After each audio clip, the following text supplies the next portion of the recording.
Halo teman-teman, salam sehat selalu.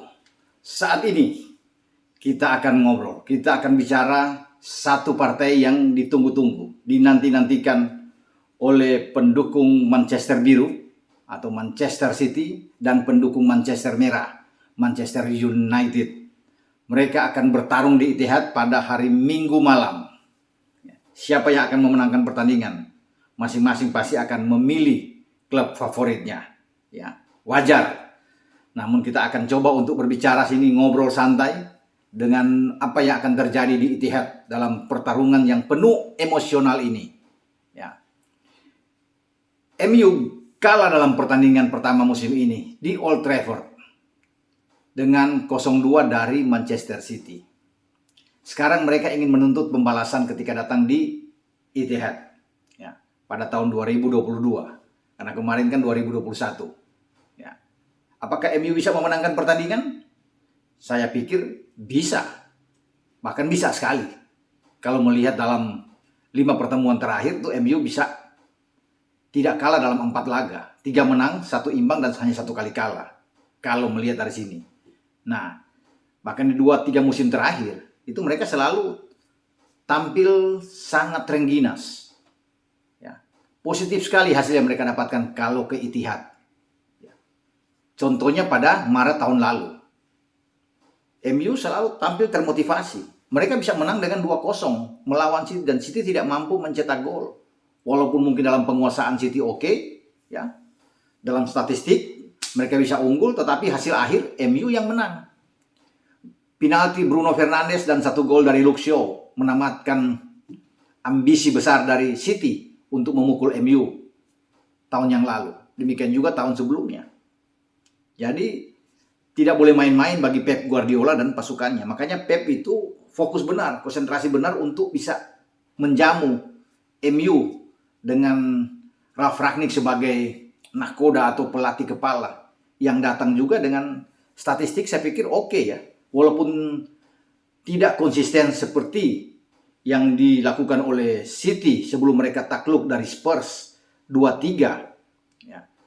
Tetapi City sebelumnya melakukan hal yang luar biasa. Pasca kekalahan di Oktober melawan Crystal Palace dengan 0-2 di Etihad, mereka 15 pertandingan itu tidak kalah.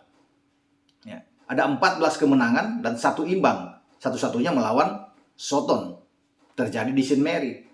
Sebelum dipukul oleh Harry Kane dan kawan-kawan di Etihad dengan permainan yang lebih bertahan, pemain-pemain lebih dalam dan counter attack yang mematikan ya. Yang dibuat oleh Spurs ketika itu. Nah, bisa aja MU mengikuti apa yang dilakukan oleh Spurs dengan Antonio Conte-nya sebagai pelatih. Bermain lebih dalam, disiplin pemain-pemain belakang, kemudian counter attack karena pasti City akan bermain untuk penguasaan bola yang sangat tinggi. Intensitas serangan pasti mereka akan tinggi sekali. Mereka akan pressing ya terhadap pemain-pemain MU. Dengan 4-3-3-nya Pep. Ya, walaupun Pep itu dalam press conference sempat mengatakan bahwa mereka akan coba bermain bertahan karena untuk mengantisipasi kecepatan pemain-pemain MU. Katakan di sana ada Rashford, ada Sancho. Mungkin saja dimainkan adalah Anthony Elanga, si anak muda. Ada Cristiano Ronaldo di depan. Dan Pep tetap akan menaruh rasa hormat terhadap seorang Ronaldo. Dia mengatakan ini salah satu bintang besar selain Lionel Messi. Makanya harus diperhatikan saat menghadapi tim asuhannya. Dan di Etihad mereka akan mematikan, ya, meredam seorang CR7. Yang tentunya punya naluri tinggi dalam mencetak gol. MU tahun lalu ketika datang ke Etihad, ketika masih dipegang oleh mereka bahkan dengan penjaga gawang bukan De Gea, ya, Dan Henderson yang bermain saat itu. Luke Shaw, Wan-Bissaka, Maguire dan Lindelof di belakang, ya.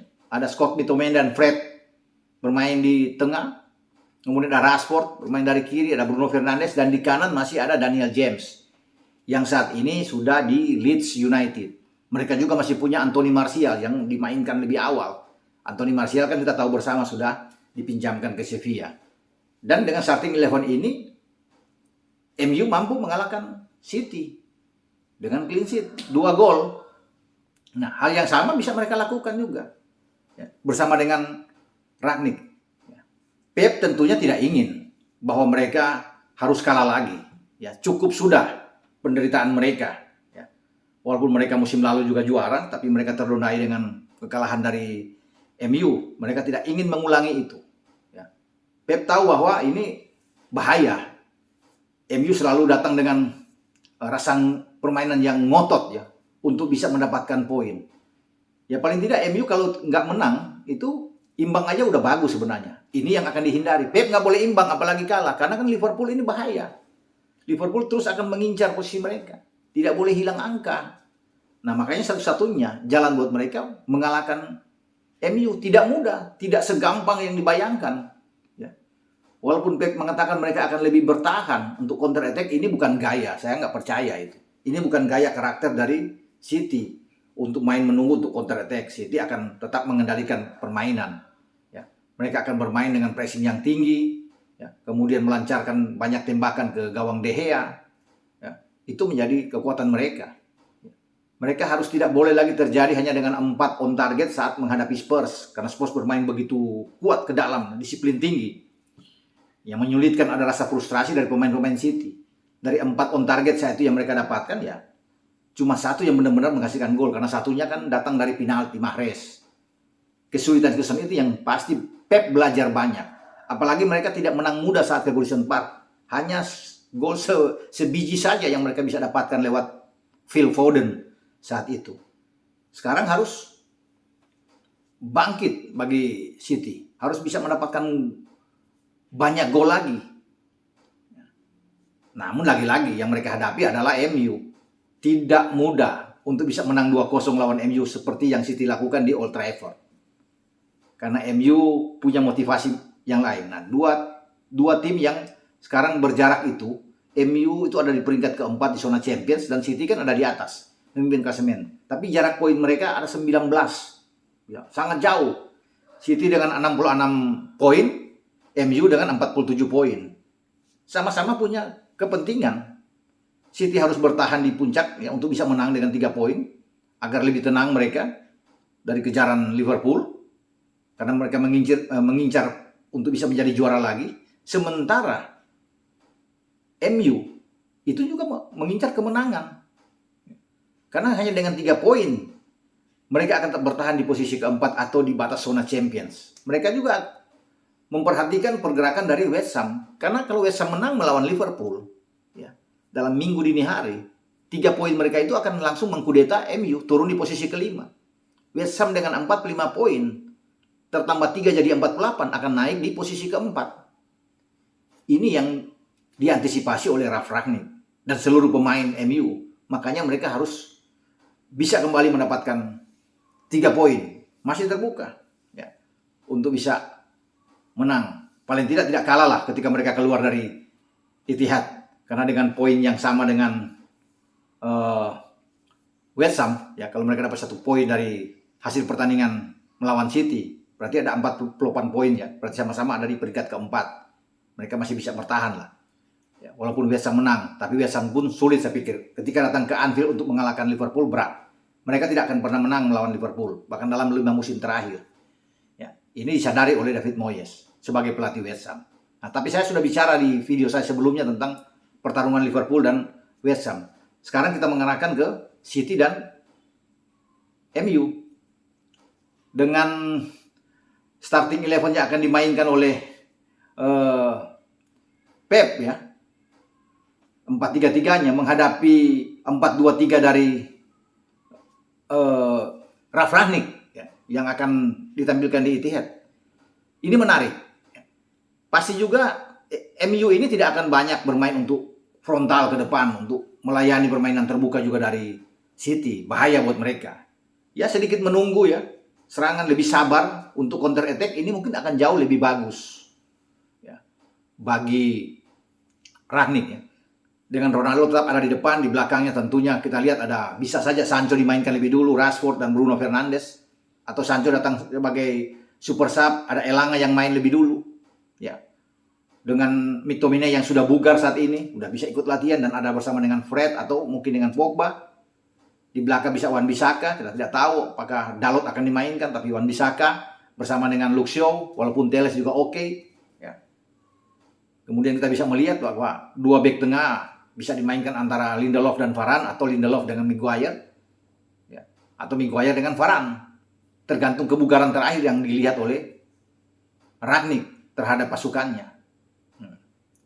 Kalau bagi Pep, kita sudah tahu bersama lah, nggak perlu disebutkan siapa yang akan mengisi starting 11, walaupun Nathan Ake tidak bisa bermain karena akumulasi kartu, ya, bersama dengan Ruben Dias yang agak bermasalah di kakinya, sehingga tentunya hanya ada dua pilihan. Ya, dua pemain yang dimainkan, Aymeric Laporte dan John Stones di center back, di depan Ederson Moraes. Kalau di kanan udah pasti, ya, akan dimainkan adalah Kyle Walker, di kiri Cancelo. Tinggal di tengah ini, apakah Gundogan main lebih dulu atau Bernardo Silva bersama dengan Rodri dan KDB. Depan Mahrez, Foden dan Sterling. Starting 11 terbaik yang menurut saya. Dan bagi Pep harus hati-hati. Walaupun saya memberikan presentasi 55-45 masih untuk City, tapi tetap harus waspada dengan ambisi dari MU yang ingin membalas kekalahan mereka di Old Trafford. Ya. Karena segala sesuatu memungkinkan sekali bagi MU untuk meneruskan tren positif mereka. Ketika mereka datang di Etihad selalu membawa pulang poin penuh. Dan ini yang mereka harus dapatkan. Memang mereka tidak begitu konsisten kalau bisa dilihat kan. Bahwa ada 13 laga terakhir memang baru kalah satu kali dari Wolves. Ya, tapi ada 5 imbang. Dan ada 7 kemenangan.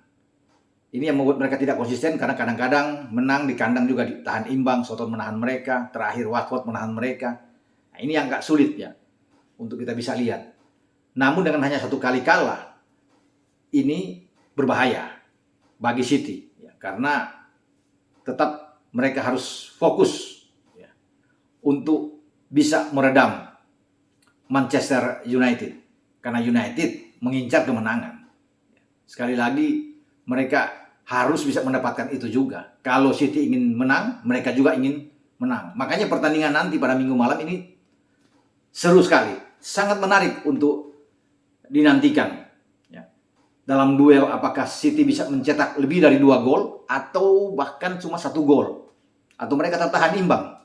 Bahkan kembali kejutan terjadi dengan mereka tumbang dari MU. Dan bagi Liverpool akan enak. Liverpool berharap bahwa paling tidak MU bisa menahan imbang City. Kalau MU bisa menang, wah ini sudah kabar gembira bagi pasukan Klopp. Makanya kita nantikan pada hari Minggu.